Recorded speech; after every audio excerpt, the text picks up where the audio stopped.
Change the gender એટલે જાતિ બદલો. એમાં હી અને શીમાં ચેન્જીસ. પહેલાં તો હી હોય ત્યારે શી, હિમ હોય ત્યારે હર, હિઝ હોય ત્યારે હર, હિમ સેલ્ફ હોય ત્યારે હર સેલ્ફ. તો આ સર્વનામમાં ફેરફાર પતી ગયા. સર્વનામમાં જો આ બાજુનું કોઈ મૂક્યું હોય, શી મૂક્યું હોય તો આપણે હી કરવાનું, હર મૂક્યું હોય ત્યારે હિમ, હર હોય ત્યારે હિઝ. હવે અહીંયા બે વખત છે. હિમથી હર તો તમને ખબર પડે, હિઝ હોય તો બી હર, પણ હર હોય ત્યારે હિમ કરવું કે હિઝ કરવું, બંનેનો મિનિંગ અલગ અલગ થાય. બરોબર? સર્વનામ તમને આવડવા જોઈએ. તો આપણે એ સમજાવીશું અત્યારે કે ભાઈ આમાં બંનેમાં ફેરફાર ક્યારે અલગ થાય. પહેલાં આપણે જોઈ લઈએ ફેરફાર, પછી જાતિવાચક જે શબ્દ છે, નામ છે. બોય હોય તો ગર્લ, ફાધર હોય તો મધર,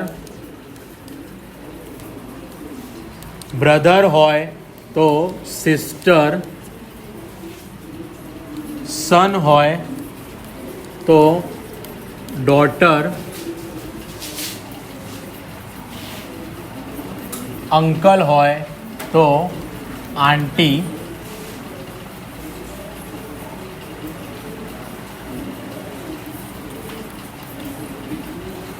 હસબેન્ડ હોય તો વાઇફ,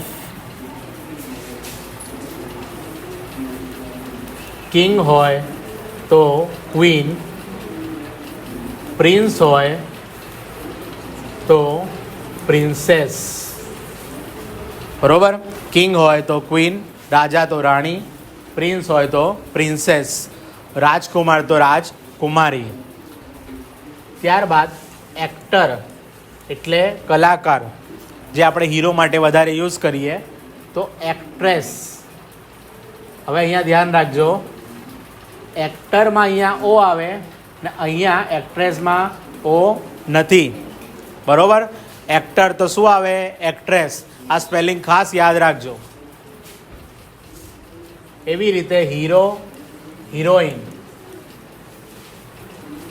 બરોબર? પછી ઓથર. ઓથર એટલે થાય લેખક. શું થાય?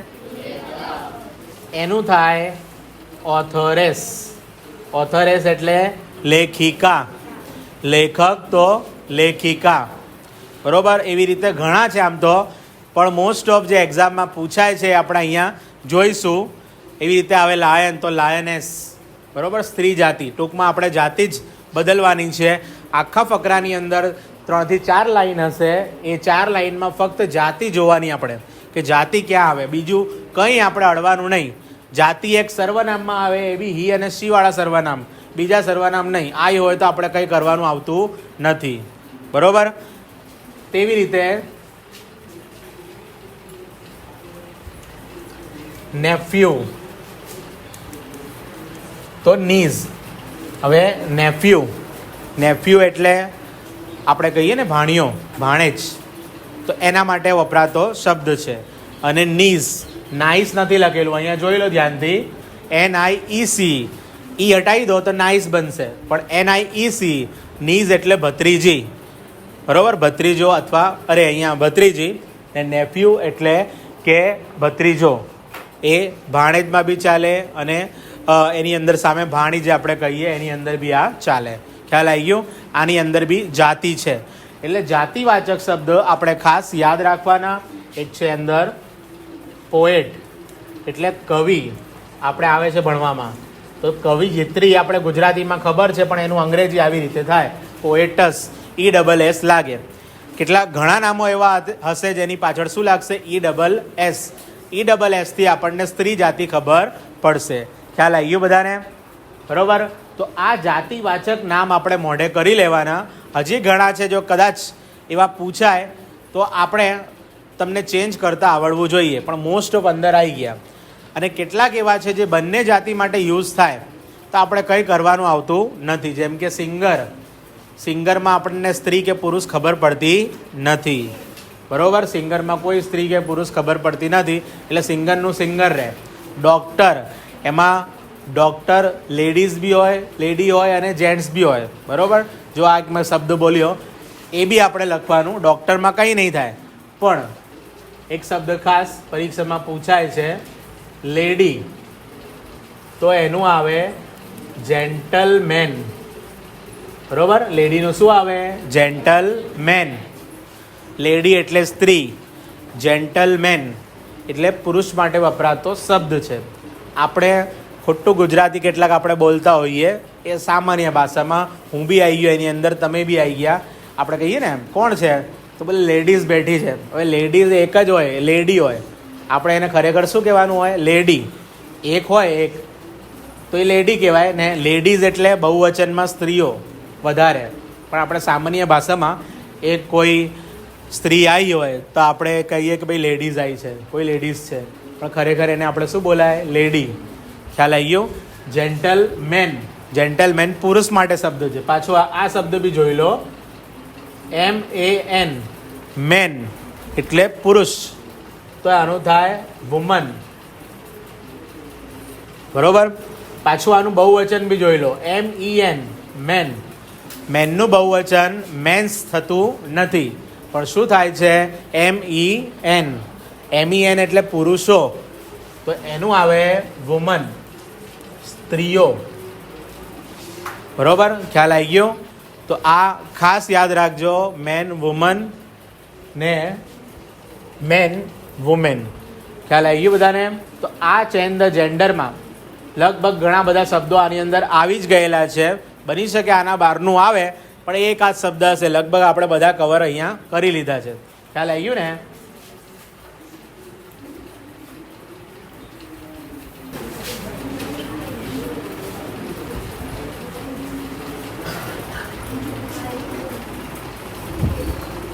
હવે આપણે જોઈ લઈએ ફકરામાં કેવી રીતે આ પૂછાશે ને આપણે કેવા ફેરફાર કરવાના છે, બરોબર. ફકરો જોઈ લઈએ. Mohan is a clever boy. He studies in standard 10. He goes to school with his friend. He wants to become an author one day. His father is an actor. His mother is a doctor. His nephew is in standard 5. He likes the story of the king and the princess. આપણે આ એક ફકરો લખ્યો, બરોબર. હવે તમને પરીક્ષામાં પૂછાશે આવી રીતે, સ્ટાર્ટ ધીસ વે. એની અંદર આપણને લખ્યું હશે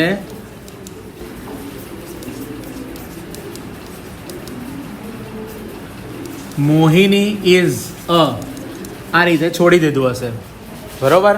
મોહિની ઇઝ અ. અહીંયા કોણ છે? મોહન. અહીંયા કોણ આવી ગયું? મોહિની, બરોબર. તો છોકરો છે, અહીંયા છોકરીનું નામ છે, એટલું તો આપણને ખ્યાલ આવી જાય ને.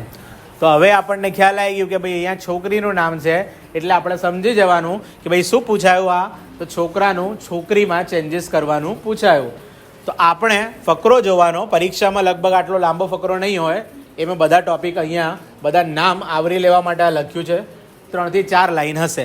તો જાતિ જ્યાં જ્યાં આવે એવું આપણે જોવાનું. તો જાતિ ક્યાં અહીં આની અંદર? તો આ રહ્યું પહેલું બોય, બરોબર. Mohan is a clever boy. મોહનનું મોહિની થઈ ગયું. ક્લેવરનું કંઈ થાય ના થાય. પછી હી, પછી સ્ટડીઝનું કંઈ થાય ના થાય. પછી હી ગોઝનું કંઈ થાય ટુ સ્કૂલ વિથ હિઝનું થાય. પછી હી આનું થાય wants to become an author. ઓથરનું છે લેખક, બરોબર. તો લેખિકા.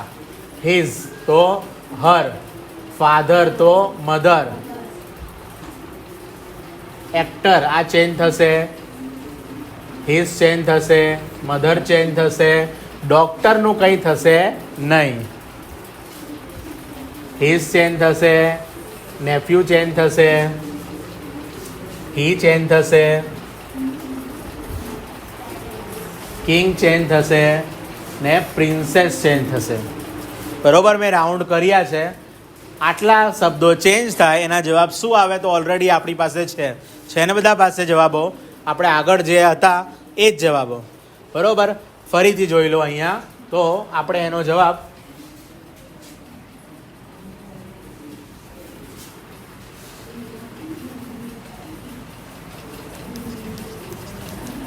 Mohini is a clever girl.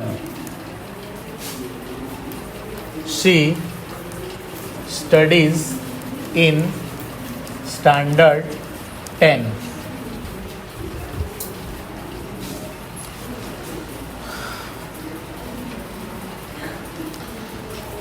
બરોબર. પછી he goes to school with his friend. તો એનું she goes to school with હિઝનું થશે her friend, બરોબર.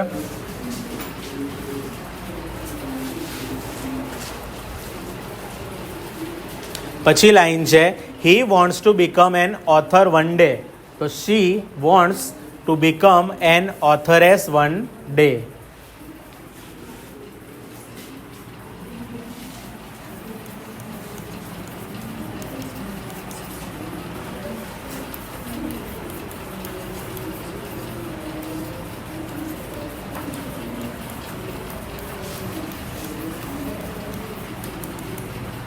હવે આ રીતે તમે કમ્પ્લીટ કરી શકો. ખ્યાલ આવ્યો બધાને? હર એટલે તેનું, તેની, તેના. હર પછી તરત જ સંબંધદર્શક નામ આપ્યું હોય ત્યારે હિઝ આવશે. જેમ કે હર ફાધર, હર પેન, હર બેગ વગેરે. એવી રીતે જ હરનું ત્યારે અહીંયા આ ટોપિકની અંદર હિઝ થશે. His father, his pen, his bag વગેરે. એક હર હોય છે એનો મિનિંગ તેને. તો એનાથી ઉલટું યાદ રાખવાનું કે ભાઈ આવું ના હોય. એટલે હર પછી તરત જ સંબંધદર્શક નામ ન હોય ત્યારે એ હરનું હિમ થશે. I will tail Har a story. તો એનું I will tail him a story.